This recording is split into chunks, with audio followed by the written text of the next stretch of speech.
Hey everyone, so we're just down at our 7-bedroom rooming house in Geelong.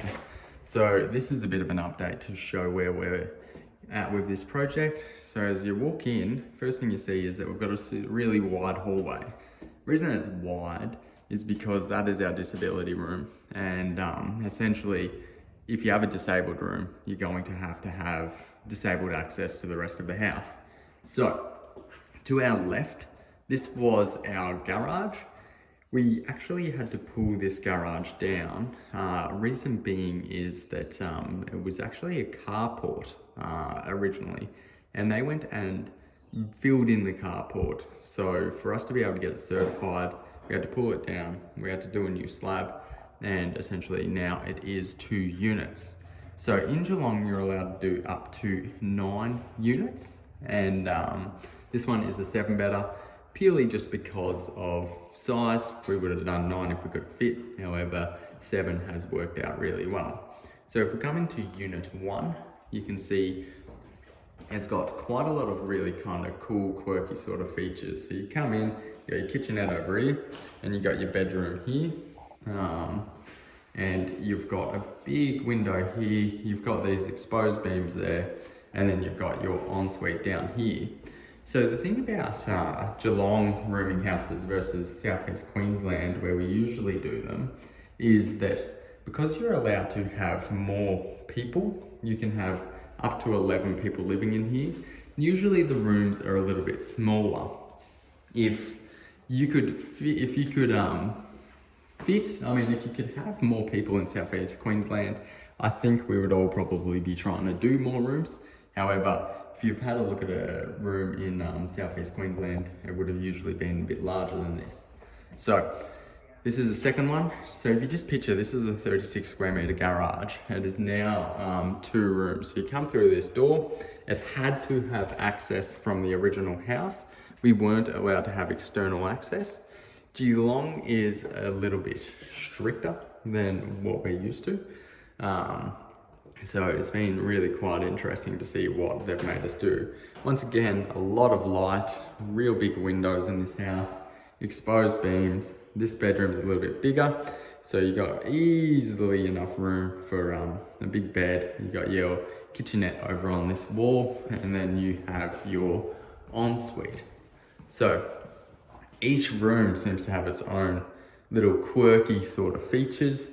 Lots and lots of light in this room. Really quite nice. So we're finding that we can get around $300 a week in rent in Geelong. If you have 2 people in a room, then you can get up to $360. So this is a disability room. You got a built-in niche for your kitchenette. Then you got your exposed beams. You've got a nice window there. Outside's all been done as well, so we got new bricks, we got external cladding, and it all looks really, really nice. So you come through here. This one's got a nice little quirky feature as well. So it's got a nice little pitched roof there with a window, which really brings in a lot of light. So as this is a disabled bathroom, it has the disability requirements, which means that we need handrails, wider doors, and a whole bunch of stuff like that. So you have a look at this door. You can see there, the difference, that's wider. So that's 3 bedrooms. Come in here, have a look at the size of that window. So lots of really cool features that we were able to keep from the original house. Got the kitchenette in there, got your ensuite over here. This is where your bed would go. This is a really, really nice room. Really loving the exposed beams, really loving the finishes on this. They're like massive double glazed window right there.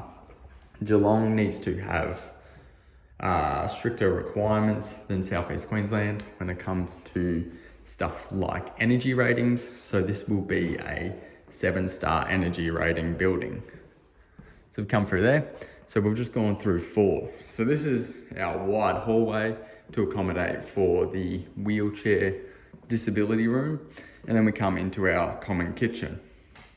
So common kitchen in here, we make it as small as we can realistically, because we want to make the rooms as big as we can. Nice little corner window there as well. Every room seems to have some sort of little nice feature.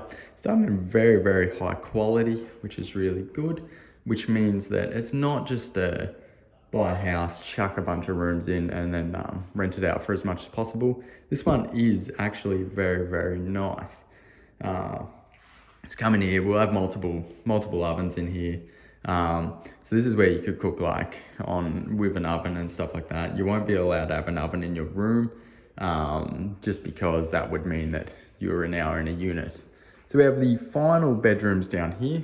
So there's our external access down there.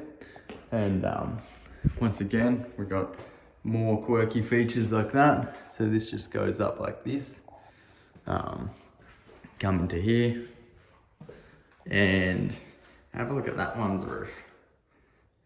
So it's really coming along quite nicely. The awesome thing about this house is that we bought this off some guy, which was really quite strange. He bought this house and then started pulling it apart, didn't get the right approvals, and then ended up getting shut down by council, running out of money and selling it to us apart. So we bought this house very, very cheaply, which is really, really cool. So another nice feature.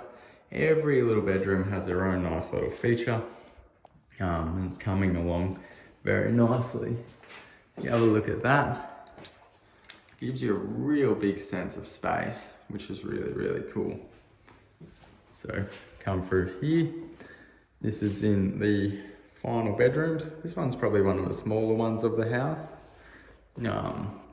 Nice and private down the end. All of them have kitchenettes. All of them have en-suites. And then the last one. So you got bathroom there. Got nice timber ceiling here. Big windows. Kitchenette. And then there's the bedroom. So total figures on this is we bought it for mid-4s, which is really hard to buy these days. Total development cost on this is around $975. And we think we're going to get somewhere around the $2,100 a week in rent. So $975,000, $104,000 worth of rent per annum.